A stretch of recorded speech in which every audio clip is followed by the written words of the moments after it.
best way to travel around here is by foot. It's what everyone does. The transportation system in the old resident district is pretty bad. There's a big street running through the center of the city, and sometimes there may be a bus or a train or even a taxi. But they also can be canceled or delayed without notice, so they're not very reliable. The roads might be blocked at any time, too, so nobody trusts public transport. Even now, there are hardly any cars on the street. There's only one taxi waiting in vain and some junk cars parked by the roadside. The sidewalk is filled with people coming and going. The most reliable thing you can have are your own legs. The hopeless old resident district is divided into north, south, east, and west. They're similar but have some differences.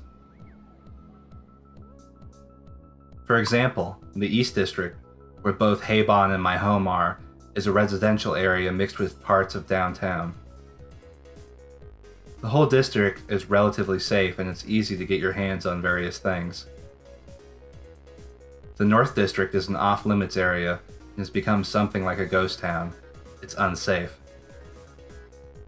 The West District is a residential area, but you can't really do any shopping there.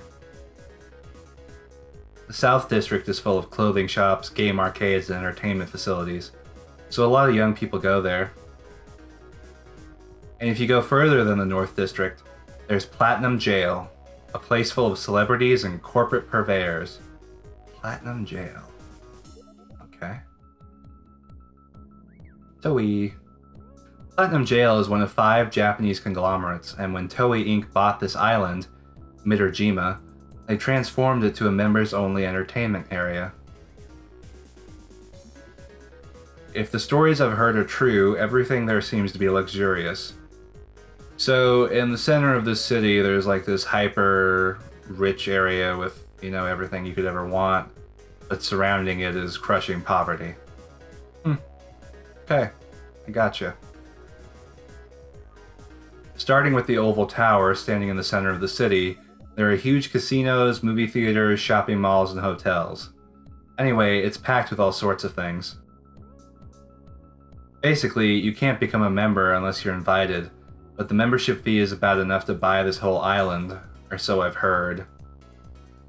Of course, people here in the old resident district can't get into Platinum Jail. The old resident district is, so to speak, almost like a slum, so it is tentatively managed to the degree that anyone can barely live here. But that's it.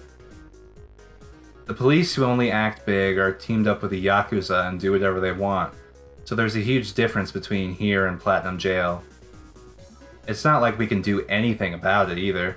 Even if we're unhappy, we can't do anything but endure and swallow it. You gotta rise up, fight the power. Even so, it's often said that there's no place like home, so once you get used to this shit, living here is unexpectedly comfortable. What's that saying? If you want to boil a frog, you turn the heat on slow. That seems to apply here. We're not cornered so badly that we can't live. We have our nice days. I don't wish for much. I don't mind if it continues like this. The people in the old resident district live thinking like that. Elbow! Elbow! Ren pokes his head out of the bag and taps my arm with his paw. Aww! He's so cute! What's the matter? You were thinking too much. My thought circuit is almost short-circuiting. Seriously? Just how poor of a thought circuit did I install on you? If the intensity of the thought circuit is temporarily set to 100, and compared to the average adult male, the intensity of Alba's thought circuit would be...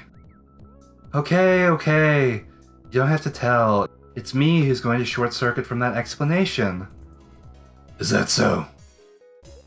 I involuntarily smile at Ren's earnest answer and stroke his head. Ren is a dog-type all-mate. All-mates are artificial life forms with intelligence, generally used as a support for network tools. He's so precious looking. They can search the internet and virtual space for information, and of course they can also be used to shop online. Depending on the model, it's also possible to use one as a helping hand around the house, and they play an active part as a partner in a neck game called Rhyme. There are many types of Allmates. Among them are animal types, which have many different forms. Many people love them as pets. Ren and I have been together for quite a long time, too. It's not exaggerating to say I would even call him my partner. Aw. Even as Allmates improve and new models come out, I wouldn't abandon Ren even if hell froze over. Alba, if you want to take a shortcut, turn right at the next road. Heck, that was close. Almost missed it. Following Ren's instructions, I enter into a narrow side street. Once I get through here, I'll be close to the courier. The thing that acts as a divider to the four parts of the old resident district is a street called Aogi Street. On Aogi Street, there are lots of stores where you can get common items cheaply. In contrast, there are many maniac hobby stores in the back streets. As I walk on the side street, a group leaning untidily against a dirty wall stand out. Like guys taking turns biting a silver drug sheet. That sort of atmosphere. What's wrong with punk kids these days? There was a time when I thought those kinds of things were normal. I was the same. But hey, it's not like I'm old enough to speak like a grandpa. I'm finished with that kind of thing. Totally. As I pass between the guys hanging out, the contents of their loud conversation reach my ears. So yeah, seems like it really happened. Suddenly being hijacked in the head like this. What the hell's that? A forced Rhyme participation?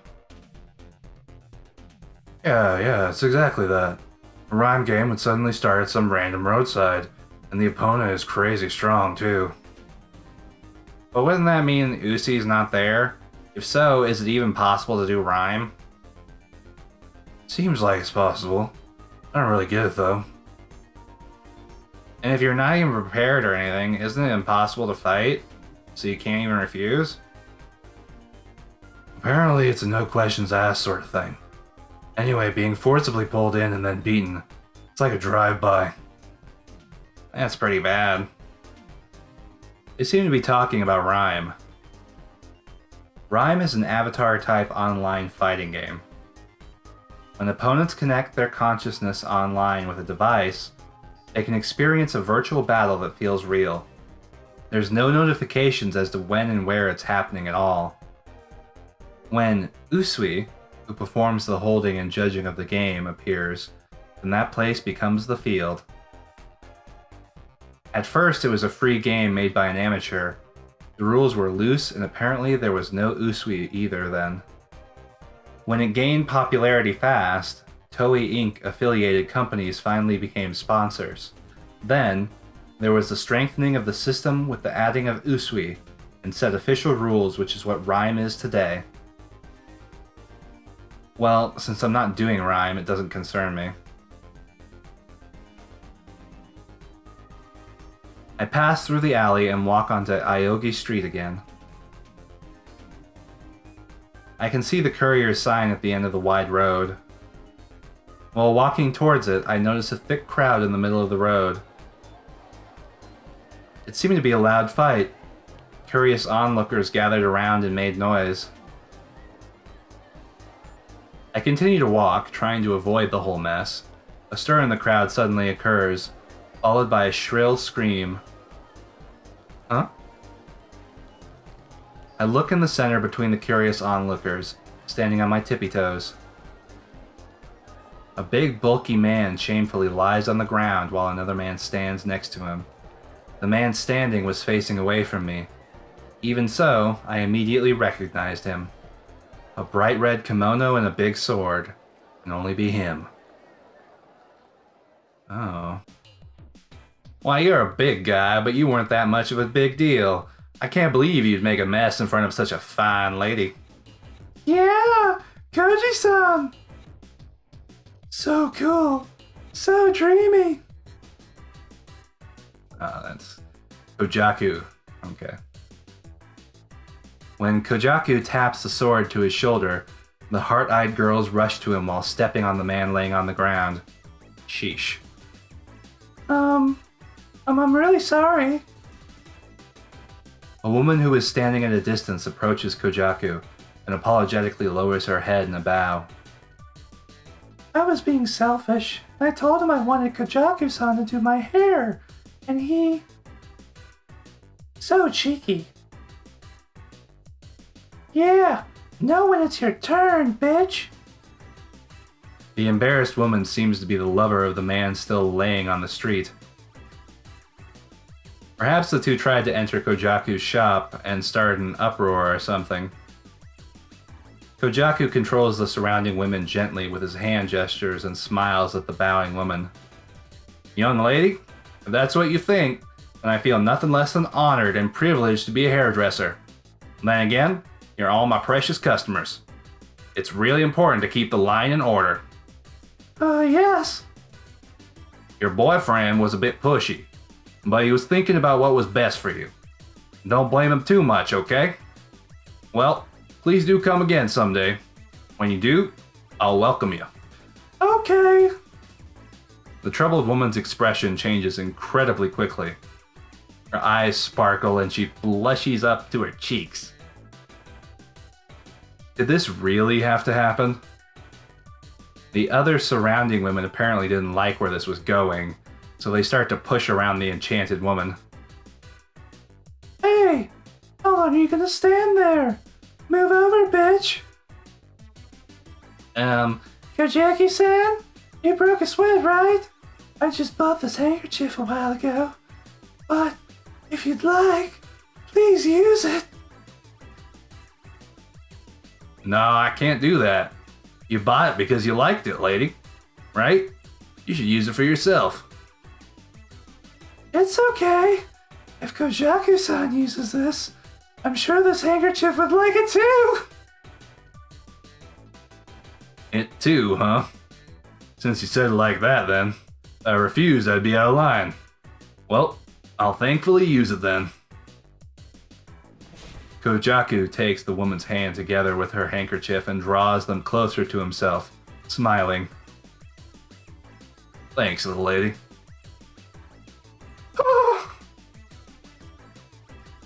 There it is, his famous lady killer smile.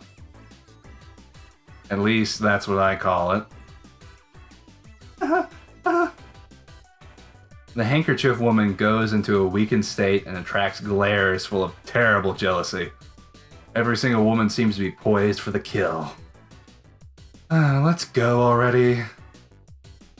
I've seen this act many times. Disgusted, I start to separate from the crowd. Alba? Shit. I know that everyone's attention is now directed to me. Don't call out to me. Not now. This is bad. Let's pretend I didn't notice. I turn on my heels and quickly start to walk away. Hey, wait.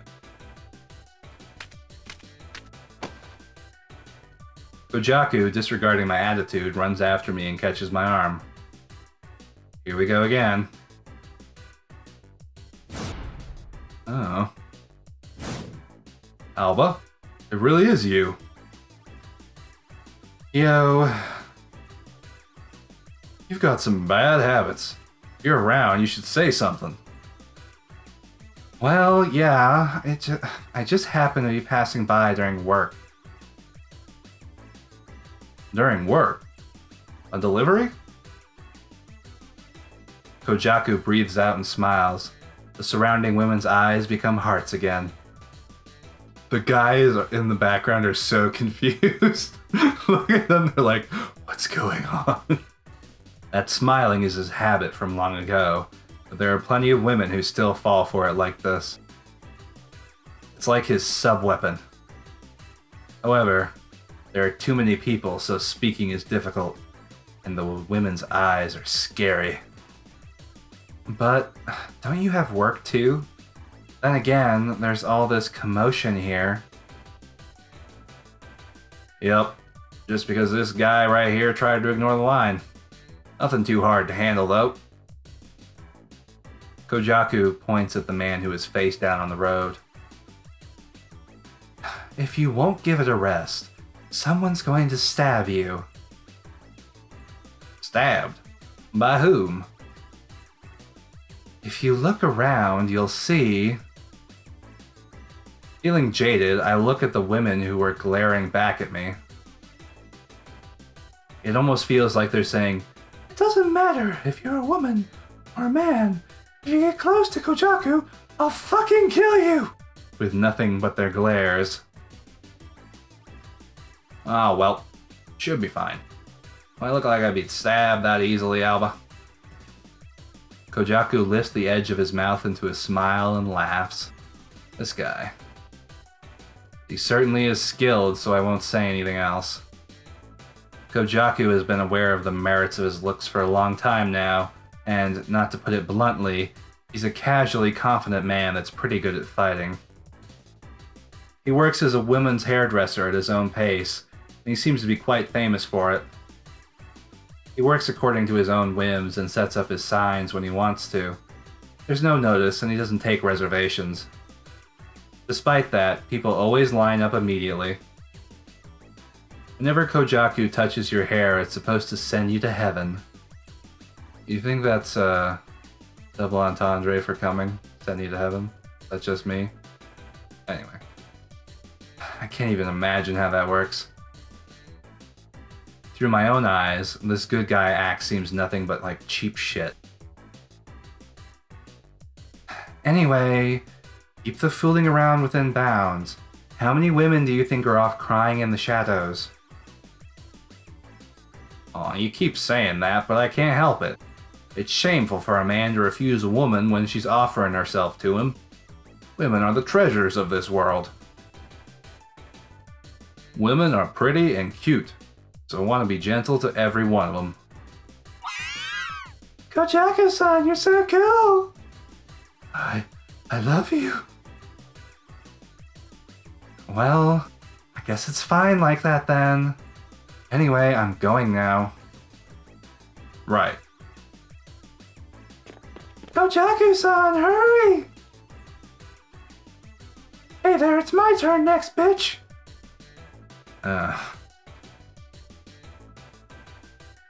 As soon as I was finished talking, the women went back to mobbing Kojaku. Standing in the middle, Kojaku looks at me as if he just remembered something. Ah, that's right. I'll come visit your place sometime, Alba. So give my best regards to Tae-san. Yeah. I give a short answer and start walking again. Even so, that guy didn't seem tired at all. He does anything he likes because he says women are treasures, but for me it's just impossible. Isn't it said that people like him are a certain kind of character? While listening to the women's bubbling voices from behind, I walk to the courier.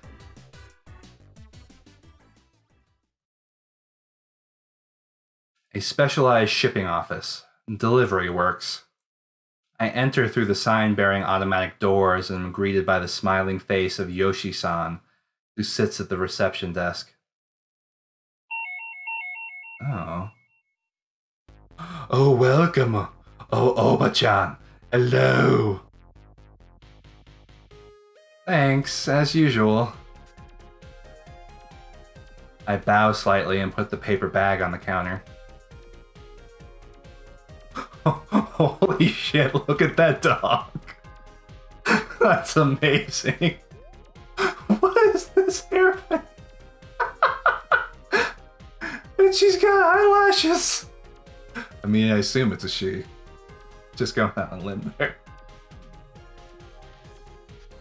A small dog with dangling glossy fur sits proudly on the counter and closely watches my movements. It's the sign dog of this shop, Yoshi-san's all-mate, Clara. I'd like to send this, please. Yes. I'll take care of it right away. With experienced hands, Yoshi-san checks the address and pushes a nearby button. A box next to the counter opens and she throws the paper bag inside.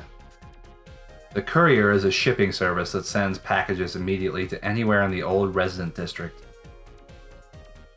Even though we're on a small island, no one could possibly walk the same distance within a day. That's why in this town, where cars and such are so inconvenient, it's very useful.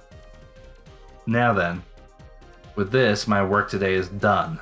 Woo! Well then, excuse me. Obachan, are you going back to the shop after this? No, I'm gonna go home for today. The manager is closing the shop early, so he said I can go home once I'm done with this. Oh, is that so? Isn't that nice? Doesn't the last episode of If It's Dan air today? You can watch it real time. Dan? What's that? No way. Didn't I just tell you the other day? Did you? What was it again? Sorry? It's a drama. A drama. Goodbye with a cheek dance. Today it's finally decided who will be the partner. I'm definitely thinking that Kaiser Matsuko would be perfect. That fresh smile is absolutely beautiful. I just can't get enough. Right. Yoshi-san wraps her hair around her finger and looks absent-minded with eyes like a girl in love. Well, she isn't a bad person. Well, I'll be taking my... Speaking of which, Obachan, have you heard? You know that story? I think you may not know. Yoshi-san seems to be quite serious and draws her eyebrows together while beckoning. Eyebrow waggles. She's not a bad person. I give up and bring my face closer to hers. There are no other people in the shop, but for some reason Yoshi-san starts to speak in a whispering voice. You know, Heyoganon in the north. It's a dangerous district. It was never a good place from the start, but recently I've heard dangerous rumors. Yeah? There seems to be a team whose leader is a super diabolical, condemned criminal. Ah, Scratch was it? Some dangerous gangs seem to be around that area a lot now. Yeah. The team seems to be completely made out of prisoners. If I remember right, even before that there were stories about people getting kidnapped or buildings being destroyed, right? That's so scary. You can't even walk alone peacefully at night. And the police aren't reliable at all. Not to mention they don't know what to do for us. Really, it's a hard world we live in. It's true that the police of the old resident district hardly do their jobs. They don't care if crimes are committed. For example, when passing a policeman, you get on his nerves even just a little bit, he'll be punched, or in the worst case, arrested. They're just like the Yakuza. Oh, yuck. I want to go home soon, too. Hey, what do I do if I'm attacked on the way home, Alba? Eh? Aw, sparklies. Yoshi-san sends me a meaningful look with sparkling eyes. I think you'll be fine. What? Alba-chan, how mean! How can you just say I'll be fine? Well, I'm finished, so... Good job today. Wait. When I try to hurry to the exit, Oh, it's a different voice? Fuck. I'm stopped by a different voice than Yoshi-san's. It must be the dog. Huh? Oh, okay. I wonder how the blue one is doing. Oh, Clara-chan. Did you miss Ren? That's right, Clara-chan is a very good friend of Ren-chan's. Yoshi-san lifts Clara in her arms and looks at me with eyes full of expectation. Unfortunately, I left him at home. He's in that bag of yours, isn't he? Were you going to leave without having him say hello to me? When she presses me like that, I know I can't escape anymore. I'm sorry, Ren. But endure it for a little while. I take out Ren, who's in sleep mode, from the bag and tap his head lightly to start him. Alba, what's the matter? Ren, did you say hi to Clara-chan? Oh no. Ren's tail and ears droop. In front of him is the cocky Clara-chan being held by Yoshi-san. Really? What is it? Is he still asleep? How are you, Clara? I'm fine, Ren. Clara wags her tail joyfully. Yoshi-san also lowers the corners of her eyes and smiles. Really, Clara-chan and Ren-chan are such good friends. Since the greetings are over now, this time I've really... Wait a minute, Oba-chan. Huh? Just one thing. Wait just a minute. Sorry, I know you're leaving.